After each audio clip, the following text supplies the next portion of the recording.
shumë kollaj nga Çorri, qaku i Tiranës, të gjithë duan të fitojnë.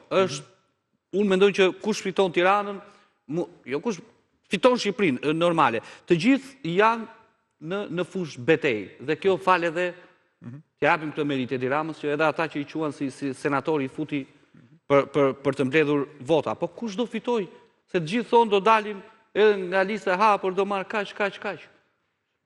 Si shikoni këtë garën e Tiranës në këtë lloj mënyre ndryshe nga herët e tjera? E vetmja parti e cila nuk do të luftoj, ose në cilën asnjë kandidat nuk do luftoj për veten, po të gjithë kandidatët, mbështetësit, antarët do të luftojnë për parimin e përbashkët dhe për partinë do jetë lëvizja bashkë. Dhe prandaj ne kemi një avantazh krahasuar me partitë e tjera.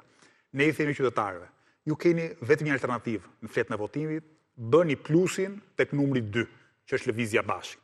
Dhe ecim përpara pastaj drejt realizimit të aspiratave tona. Tjera do hahen si qenë me njëri tjetrin, në procesin e numërimit sidomos, do i fusi bryla njëri tjetrit, do akuzojnë njëri tjetrin për vjedhje votash, për tradhtie dhe për gjithçka tjetër. Pse? Se në thelb nuk janë parti. Janë përzierje apo një konglomerat, po e them edhe një herë, oportunistësh, njerëzish pa karakter moral dhe politik, të cilët janë gati të bëjnë gjithçka, vetëm për dalë individualisht deputet. Janë njerëz që nuk shohin asnjë gjë përtej hundës tyre apo karriges së deputetit. Po e them edhe një herë, unë kur mendoj realitetin më të mirë të mundshëm, po që nuk do realizojmë dot të zgjedhje, për lëvizjen bashkë do ishte ai ku lëvizja bashkë zgjedh shumë deputet në Parlamentin e Shqipërisë, dhe unë nuk jam njëri prej tyre. Po kupton? Kjo do ishte idealja. Nuk e bëjmë dot këto zgjedhje, për arsye që nuk janë në vullnetin tim, sepse nuk vendos dot gjithçka vetëm, mirë po kjo është treguesi fakti që ne nuk luftojmë për karrigen tonë, ne luftojmë për parimet, ne shohim veten si instrument në duart e shoqërisë dhe në duart e realizimit të parimeve më të larta shoqërore. Kjo më pëlqen që ju nuk e vendosni le të themi theksin vetëm tek vetja, pra. Më lë të shoh edhe diçka. Po. Dhe më beso se e kanë shumë sinqerisht. Unë bëj punën më të bukur në botë. Dhe mua do më vi shumë keq që në shtator nuk do vazhdoj të bëj dot punën më të bukur në botë, që është puna e pedagogut. Më kupton? Dhe këtë gjë e kam thënë gjithmonë. Ama këtë e shoh si sakrificë për shoqërinë në cilën jetoj. Dhe kam ndershmëri absolute këtë gjë. Pra, mua nuk më tundon as pushteti, as deputetllëku, as paraja. Vazhdon lëviz akoma me autobus? Patjetër. Do lëvizësh edhe pas 11 majit? Pa diskutim çdo ditë jetës time para 11 majit, pas 11 majit, ne do bëjmë fushat me autobus.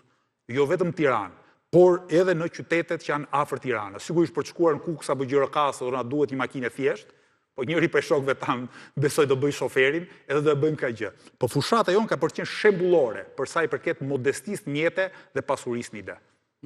Ke i mendim për Spakun? Si shikon ti Spakun?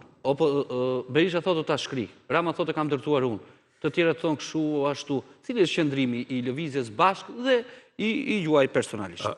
Qëndrimi im është që me arrestimin e Erion Veliajt, Spaku ka bërë një hap shumë të madh përpara.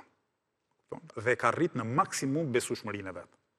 Dakor? Kjo thotë edhe ato kritika të mëhershme, legjitime që pse nuk shkoni aty ku duhet, një pjesë prej tyre të paktën janë zhbërë tashmë. Sigurisht unë mendoj që Spaku duhet vazhdoj, se ka ende ujqër jashtë, duke nis ka Edi Rama, duke vazhduar me oligarkët. Mirë, po prapë, arrestimi i Erion Veliajt është një arritje shumë e madhe për treguar pavarësinë dhe forcën e një institucioni. Në këtë kuptim, ne përkrahim të që po ndodh. As bëhet fjalë shkrihet, duhet fuqizohet, duhet të ketë gjithnjëherë shumë pavarësi nga ndikimet politike.